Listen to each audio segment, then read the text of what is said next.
오늘 우리에게 주시는 하나님의 말씀은 신약성경 로마서 8장 28절 말씀입니다. 로마서 8장 28절 말씀입니다.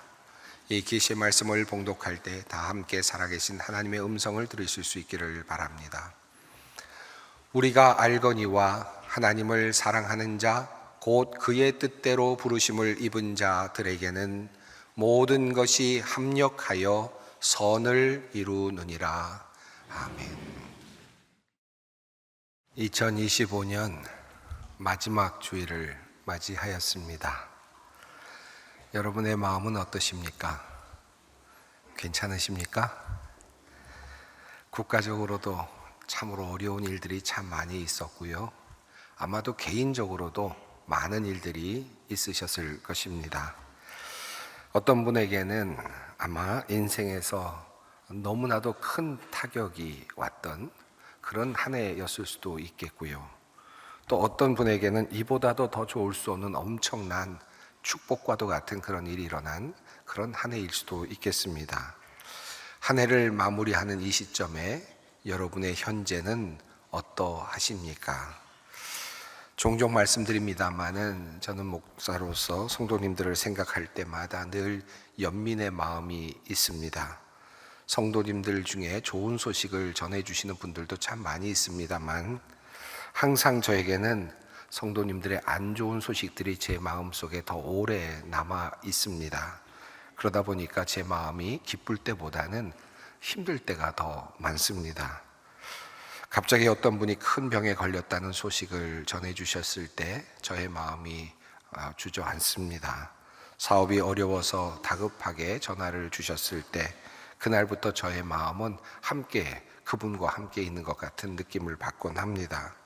성도님들과 관련된 안 좋은 뉴스가 소개될 때면 마음이 함께 아파지곤 했습니다. 상황을 바꾸기 위해서 애쓰는 안간힘을 쓰시는 모습들을 보면서 함께 기도하게 되었고 또 아픈 분들을 보면서 더 기도하게 되었습니다. 여러분, 한 해를 마무리하면서 여러분이 어떤 상황에 있는지 알지 못하지만 목회자인 저의 마음속에는 힘들어하시는 우리 성도님들의 모습이 더 마음에 와닿고 또 그래서 오늘 이 말씀을 전하게 됩니다. 오래전은 젊은 나이에 사랑하는 사람을 하나님의 나라로 보내야 했던 수많은 분들을 알고 있습니다. 그분 중에는 우리 소망교회에서 큰 일을 하시던 시무 장로님도 계십니다. 젊은 청년도 있고요. 또 어린 아이도 있었습니다. 남편을 보내고 며칠 후에 사랑하는 외동딸을 또 보내야 했던 어떤 사람도 저는 알고 있습니다. 사업이 어려워져서 힘겨운 시간을 보내다가 그만 사업을 정리해야 했던 분들도 있었고요. 억울한 재판 결과로 갇힌 분도 있었습니다. 장래가 촉망되던 기업의 좋은 자리에 있다가 갑자기 구조조정으로 회사를 나와야 했던 그런 분도 있었습니다. 이제 막 일을 마무리하고 좀 행복한 시간을 보내야 되겠다라고 생각했는데 퇴직 전에 마지막으로 받았던 건강검진에서 큰 병을 발견하여서 퇴직도 제대로 하기 전부터 이제 투병 생활을 해야 했던 그런 분도 알고 있습니다. 저는 이런 힘든 시간을 보내는 분들이 저에게 직접 묻지는 않았지만 힘겨운 일을 만날 때마다 마치 저에게 이렇게 질문하시는 것 같은 느낌을 받곤 했습니다. 예수님 믿으면 하나님께서 다 잘 해주신다고 하지 않았습니까? 왜 그런데 나에게 이런 일이 일어나야 합니까? 내가 뭘 잘못해서 이런 일이 일어났습니까? 하나님을 믿으면 뭔가 좀 세상에서 잘 되기도 하고 또 건강하고 결혼 생활도 행복하고 사업도 늘 성공하고 시험에도 척척 붙고 또 좋은 학교에 진학도 하고 부자도 되고 그러면 얼마나 좋겠습니까만 우리가 늘 경험하는 일입니다. 이 세상에서 믿는 사람의 현실은 그렇지 않습니다. 세상 사람들의 일과 똑같이 살아가고 있습니다. 죄와 사망이 지배하고 있고 또 인간의 죄성이 작동하고 있는 이 세상, 이 현실이기에 이 세상에서 우리는 끊임없이 고통과 마주하며 살아갈 수밖에 없습니다. 억울한 일도 당하고 박해도 받습니다. 사업에 실패하기도 하고 결혼 생활이 불행할 수도 있습니다. 병에 걸릴 수도 있고 또 그 마지막에는 죽음이라고 하는 어마어마한 그러한 고통이 우리를 기다리고 있습니다. 어느 누구도 이 현실에서 벗어날 수는 없습니다. 오늘 이 자리에도 이와 같은 고통스러운 현실을 힘겹게 살아가면서 이 자리에 계신 분들도 아마 있으실 것입니다. 오늘 본문 말씀인 로마서 8장 28절은 그러한 사람들에게 주시는 하나님의 위로의 말씀이며 또 어떻게 해서 고난이 일어나는지를 우리에게 알려주는 하나님의 위대한 약속의 말씀이기도 합니다.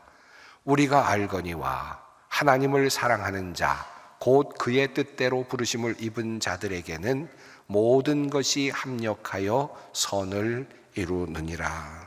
바울은 말합니다. 우리는 믿지 않는 사람들과 다르다. 우리의 운명은 하나님을 사랑하지 않는 사람들과 분명하게 다르다. 하나님의 부르심을 받은 우리, 주님의 선택을 받은 우리는 다른 운명을 살아가고 있다라는 의미의 말씀을 전하고 있습니다. 이 말씀은 그저 이 세상에서 우리가 흔히 보고 또 경험하는 그저 좋다가도 나빠지고 나빠지다가도 좋아지는 그러한 막연한 이야기를 하는 것이 아닙니다. 상황이 적당히 좋아질 것이다 라고 하는 그저 막연한 낙관론을 피력하는 것이 아닙니다. 이것은 우리의 삶의 조각들이 비록 지금은 깨어진 것 같고 뒤섞인 것 같고 또 재앙처럼 보일지 모르지만 창조주 하나님의 손길이 닿아 있는 우리들에게 이 모든 것들은 결과적으로 축복의 도구가 된다, 축복의 통로가 된다라고 하는 위대한 바울의 신앙 고백입니다. 오늘 이 예배를 통해서 이 절망의 현실 너머에서 지금도 일하고 계시는 하나님의 모습을 우리가 모두 볼 수 있었으면 좋겠습니다. 오늘 저는 여러분들에게 새로운 이야기를 하려고 하지 않습니다. 신기한 이야기를 하려고 하지 않습니다. 여러분이 다 알고 계시는 이야기를 여러분께 드리려고 합니다. 그러나 이것이 분명하다는 사실을 여러분에게 다시 한번 말씀드리고 싶습니다. 오늘 본문 속에서 주목할 부분이 하나 있습니다. 모든 것이 합력하여 라는 말씀입니다. 여기서 말하고 있는 모든 것의 범위는 어디까지일까요?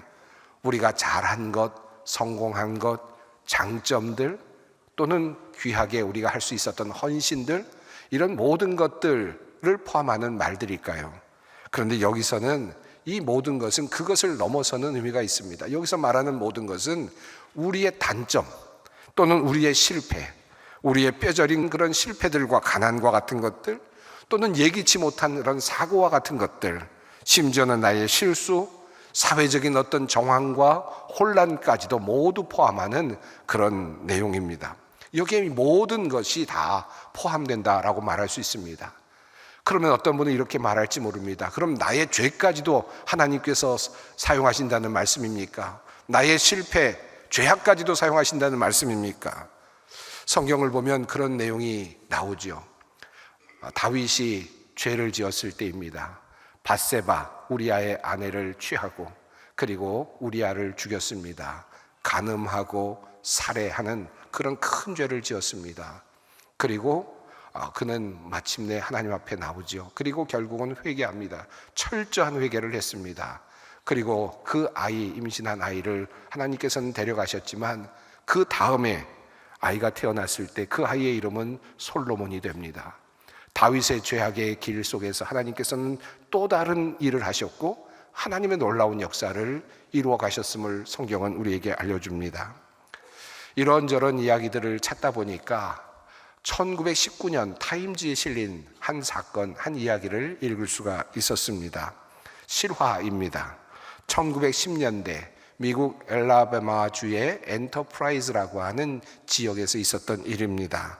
목화 농사가 주 수입원이었던 바로 그 동네에서 어느 날 한 해충이 나타났습니다. 목화 바구미라고 하는 해충이 나타났습니다. 엄청난 그런 해를 입혔는데 목화밭을 완전히 황무지로 만들어 버렸다는 것입니다. 농민들에게 그것은 재앙이었죠. 그리고 심판과도 같은 일이었습니다. 마을 전체가 파산 위기에 내몰렸습니다. 하지만 농민들은 절망 중에 기도하며 새로운 길을 찾습니다.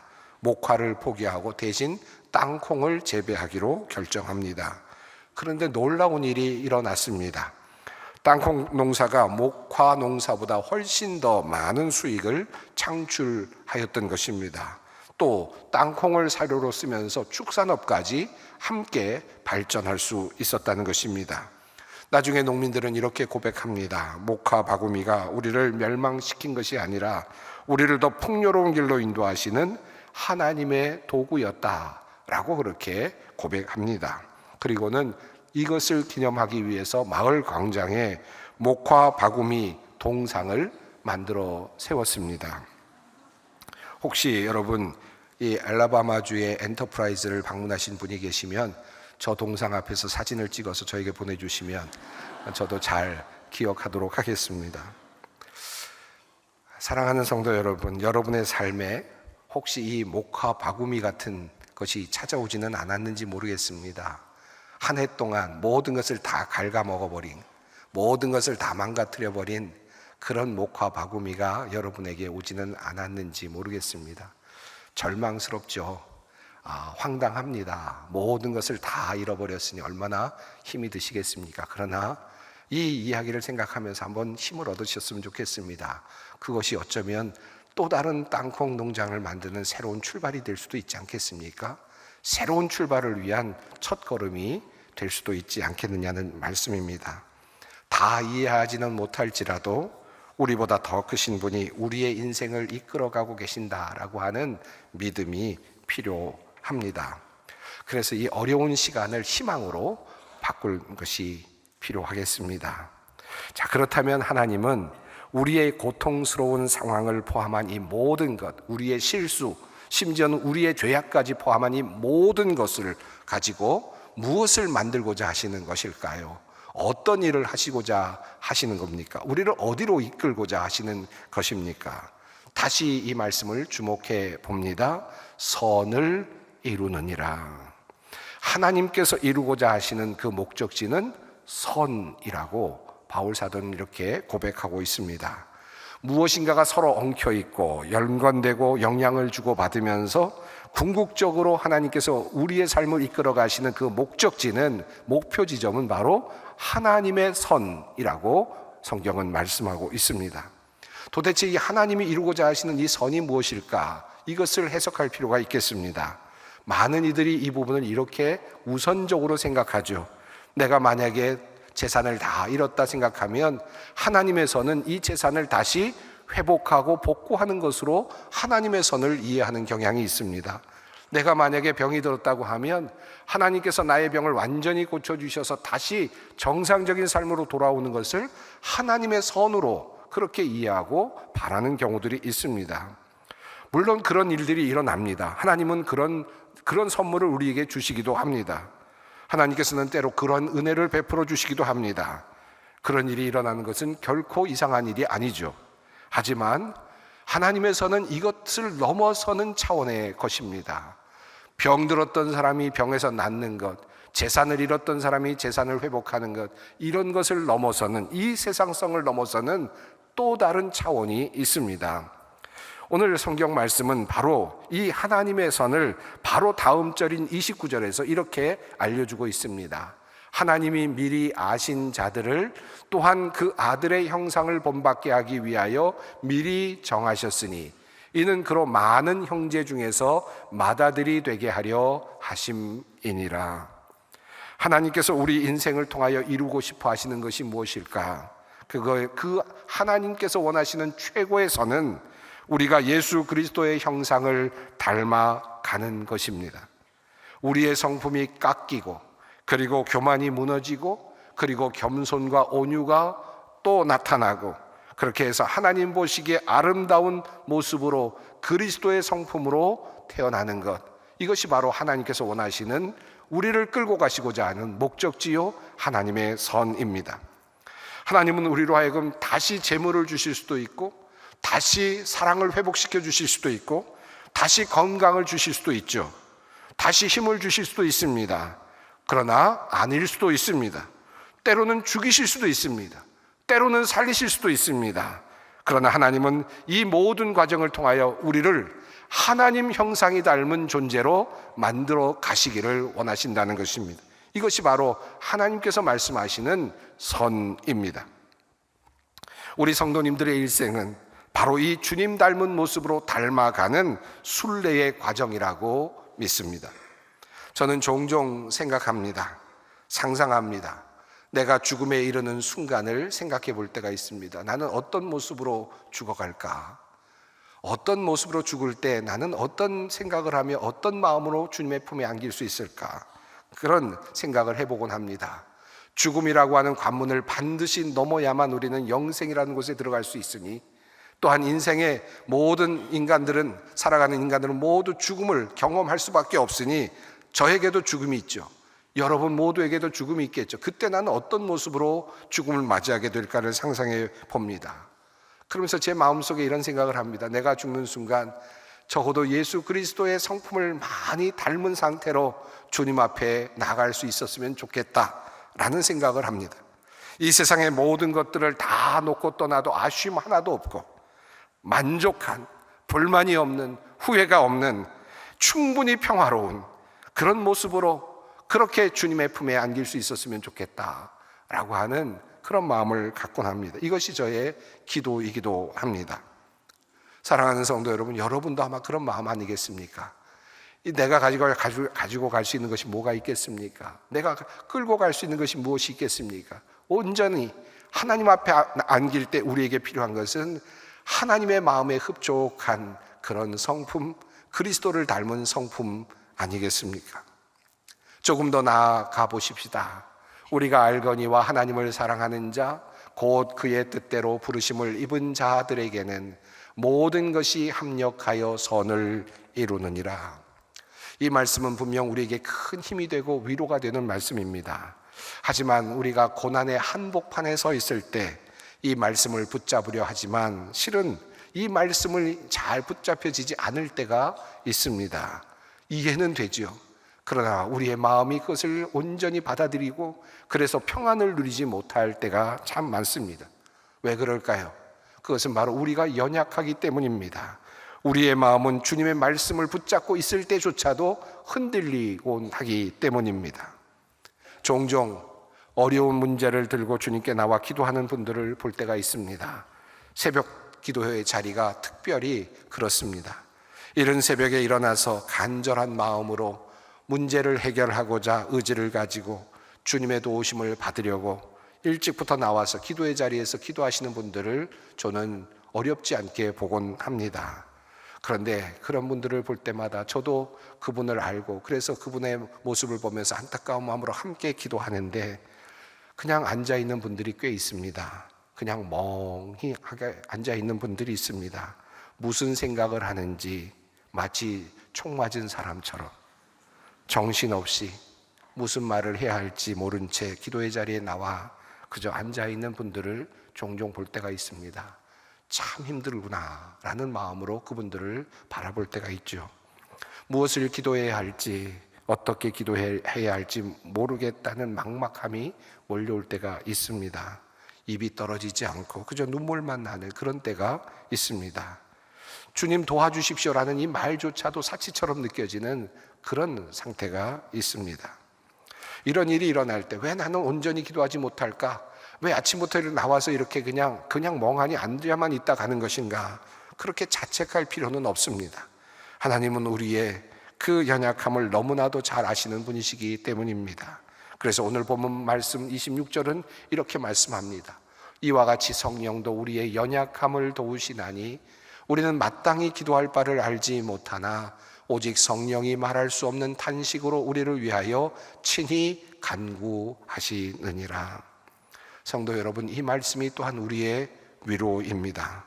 내가 기도할 힘이 없어 주저앉아 있을 때, 내가 너무 아파서 신음조차 낼 수 없을 때 내 안에 성령님께서 나를 대신하여 함께 울어주신다는 말씀입니다. 말할 수 없는 탄식이란 어머니가 자식의 아픔을 보면서 가슴을 쥐어짜며 내뱉는 소리 없는 비명과도 같은 것입니다. 성령님은 어머니의 마음으로 우리의 고통을 외면하지 않고 우리를 고통 중에 그 중심에서 우리보다 더 아파하시며 우리를 위해 기도해 주십니다. 이것이 바로 성경이 우리에게 전하는 내용입니다. 사랑하는 성도 여러분, 이것을 아는 것이 중요합니다. 이것이 세상 사람들과 우리가 다른 점입니다.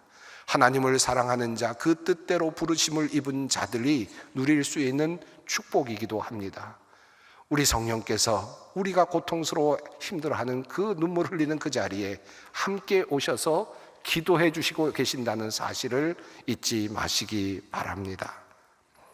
또 한 가지 고난을 통과하는 우리가 알아야 할 것이 있습니다.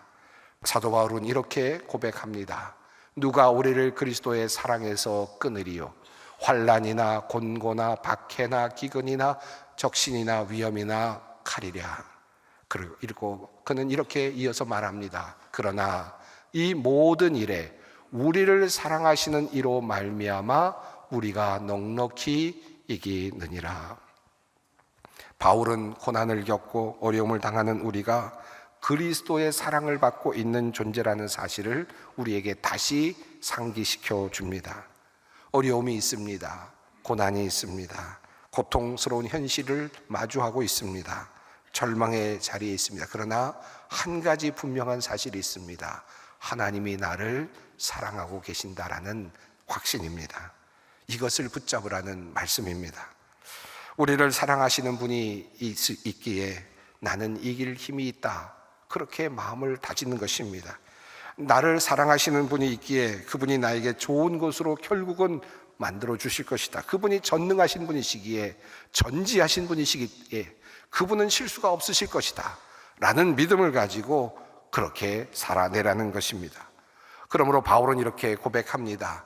나는 확신합니다. 죽음도 삶도 천사들도 권세자들도 현재일도 장래일도 능력도 높음도 깊음도 그 밖에 어떤 피조물도 우리를 우리 주 예수 그리스도 안에 있는 하나님의 사랑에서 끊을 수 없습니다. 하나님이 나를 사랑하기에 나는 두려워하지 않는다. 장래를 걱정하지 않는다. 죽음까지도 두려워하지 않는다.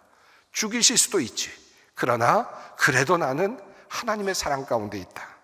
이것이 우리의 확신입니다. 하나님께서 나를 사랑하시니 가장 좋은 것으로 주실 것이다. 최선의 것으로 나를 이끌어 주실 것이다. 이 믿음이 필요합니다. 이 믿음이 있을 때 우리는 이렇게 고백할 수 있습니다. 생각하건대 현재의 고난은 장차 우리에게 나타날 영광과 비교할 수 없도다. 이것이 바로 바울의 고백이며 또한 우리가 오늘 고백해야 할 고백의 내용입니다. 사랑하는 성도 여러분, 그러므로 묻고 싶습니다. 여러분 2025년 어떠셨습니까? 힘드셨지요? 고통스러운 일들도 많았지요? 여전히 힘들고 어려운 일을 헤쳐가고 계시죠? 혹시 우리는 오늘 퍼즐 조각 하나를 들고 있을지도 모릅니다. 내가 들고 있는 이 퍼즐 조각이 너무 칙칙하고 시커멓고 모양도 이상해서 도무지 들고 있고 싶지 않은 그런 퍼즐 조각을 오늘 우리가 들고 있을지도 모르겠습니다. 이것이 내 인생에서 왜 필요한가? 마치 저주처럼 느껴지는 그런 퍼즐 조각 하나를 들고 있을 수도 있습니다. 하지만 기억하십시다. 우리는 전체 그림을 볼 수는 없습니다. 그러나 전체 그림을 설계하시고 완성하실 하나님은 결코 실수하지 않으실 것입니다. 우리의 삶에 깨어진 모든 조각들을 하나씩 모아서 위대한 승리의 드라마를, 나를 위한 드라마를 하나님께서는 써내려가고 계실 것입니다. 그리고 우리 주님께서, 성령께서 우리를 위하여 기도하고 계심을 잊지 마십시다. 하나님께서 또한 우리를 사랑하고 계신다는 사실을 잊지 마십시다. 2025년 한 해 돌아보면 하나님께서 나를 위해서 무엇을 하셨나? 하나님께서는 우리의 삶을 이끌어가고 계시고, 그리고 우리의 삶을 온전한 자리로 이끌어가고 계셨다. 모든 것이 합력하여 선을 이루는 방향으로 하나님은 우리의 인생을 아름답게 이끌어가고 계셨다는 것을 믿음으로 고백하는 우리 모두가 되기를 바랍니다. 또한 한 해를 보내면서 우리 성령님께서 나를 위해서 끊임없이 기도해 주셨다는 사실을 기억하며 감사할 수 있기를 바랍니다. 또한 2025년 한 해를 돌아보면서 이 어려운 시간 속에 하나님께서 여전히 나를 사랑하고 계신다는 사실을 붙잡고 힘을 낼 수 있기를 바랍니다. 제가 좋아하는 찬송 종종 인용합니다마는 내 인생 여정 끝내어 강 건너 언덕 이를 때 하늘문 향해 말하리 예수 인도하셨네. 매일 발걸음마다 예수 인도하셨네. 저는 이 노래를 참 좋아합니다. 그리고 늘 상상합니다. 내 인생 여정 끝내어 하나님 앞에 이를 때 나는 하나님 앞에 어떻게 설 것인가? 그리고 나는 하나님 앞에서 무슨 말을 할 것인가? 내 인생 여정 끝날 때 예수 인도하셨습니다 라고 고백할 수 있는 우리가 되었으면 좋겠습니다. 우리 소망의 모든 성도님이 주님의 이끄심을 신뢰하라는 이 믿음의 선포를 마음에 품고 이제 2025년을 잘 마무리하실 수 있기를 바랍니다. 그리고 이제 소망의 새해를 힘차게 붙잡을 수 있으시기를 바랍니다. 기도하겠습니다.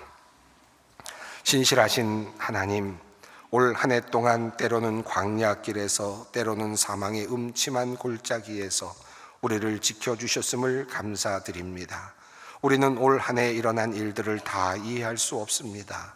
왜 아파야 했는지, 왜 잃어야 했는지, 왜 기다려야 했는지 알지 못해 원망할 때도 있었습니다. 그러나 오늘 말씀을 통해 이 모든 것이 합력하여 선을 이루는 과정임을 다시 깨닫습니다. 우리를 위해 탄식하시며 기도하신 성령님을 의지합니다. 우리 아픈 조각들을 모아 축복의 드라마를 써내려 가시는 하나님을 신뢰합니다. 환경이 어떠하든 나를 가장 선한 길로 이끄실 하나님을 신뢰하며 담대히 나아가게 하옵소서. 마침내 우리를 당신의 형상으로 빚어 가실 주 예수 그리스도의 이름으로 기도 올리옵나이다. 아멘.